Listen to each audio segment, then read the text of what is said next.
Thank you, Chuck. Thank you so much. Thank you, the entire Hunter team. I'm telling you, people like Annette and like Jay and like Chuck and, well, I mean, you know the names. I see hugs going back and forth with your teachers, and that kind of rapport, that kind of relationship is so special.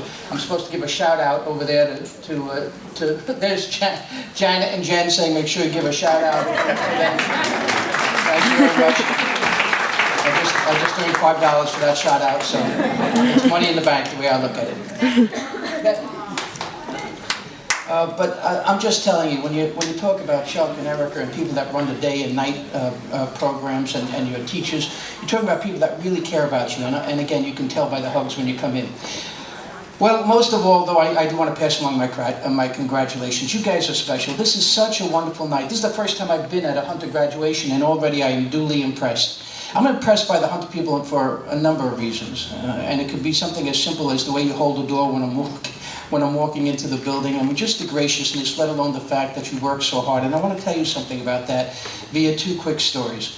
The first story has to do with what I call dollars and cents. I want to talk to you about dollars and cents, and you're going to find out what I mean by that. Actually, the story was shared with me when I was superintendent by an elementary school teacher.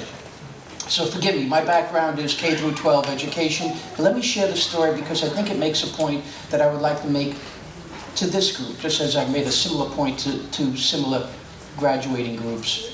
Apparently, an elementary school teacher was giving an assignment to her little children. And the assignment was to write a letter to God.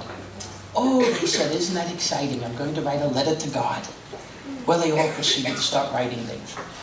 Well, the teacher collected all of the letters to God, and she found that little Johnny had written, "Dear God, send me $100, Johnny."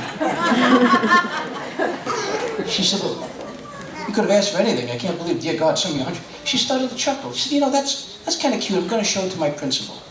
So she goes up to her building principal and says, "You're not going to believe this. One of my students, when I gave a little assignment to write a letter to God, little Johnny wrote, look what he wrote." Principal looks down, she reads it. "Dear God, send me $100, Johnny." Oh, she said, "That's so cute. Isn't that adorable? You know, I'm going to show that to Assemblyman Murray when he comes by next week." So Assemblyman Murray comes by. "Hi, how's everything going?" "Oh, terrific. Look," the principal says, "I have a teacher in this building who gave a little writing assignment, and she gave the writing assignment to her children to write a letter to God, ask for anything you'd like. Look what little Johnny wrote." Assemblyman Murray looks down, reads it. "Dear God, send me $100, Johnny." "Oh," he says, "how cute. This is really cute. You know, I'm going to see the President of the United States next week. When I see the President, I'm going to try to bring a smile to his face. It's such a difficult job." He goes to the White House, goes up to the President of the United States. "You know," he says, "Mr. President, in my congressional district there's this school, and in this school is this teacher who gives writing assignments, cute writing assignments, like this one, to write a letter to God. Look what little Johnny in her class wrote." The President, he looks down. "Dear God, send me $100, Johnny." "Oh," he says, "how cute." He thinks it's so cute, he says, "You know, I'm going to write back to this little boy, and I'm going to write on my White House stationery to say just how adorable this is." So he writes this beautiful letter on his White House stationery, and just before mailing the letter, he reaches into his pocket and pulls out a crisp, brand new $5 bill. He puts the $5 in the envelope, he mails it.